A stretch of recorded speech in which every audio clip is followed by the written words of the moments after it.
My name is Dhruv, and I'm a research scientist at Facebook AI Research.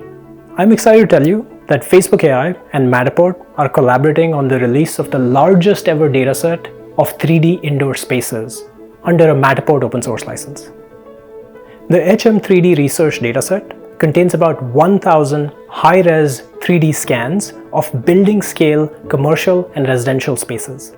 These scans can be used with FAIR's Habitat Simulator to train robots and egocentric AI assistants to understand 3D spaces, navigate real-world environments, and in the future, recognize objects and follow instructions, all safely and at scale in simulation.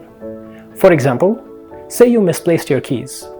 Now imagine a world in which an AR assistant can tell you, hey, you forgot your keys on your coffee table.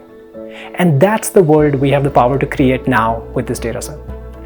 I know 1,000 scanned buildings may not sound like a lot, but in the world of 3D, that's massive.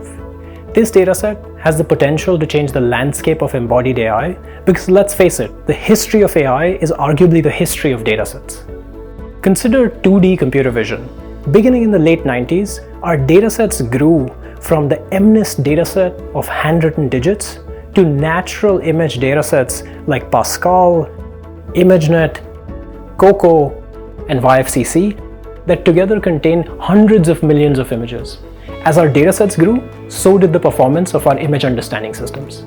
Unfortunately, embodied AI and 3D computer vision are still starved of data. Our current datasets have been limited to just dozens of building scale scans. That is, until now.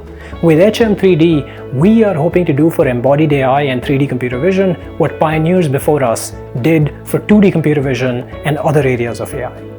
So come join us on this journey.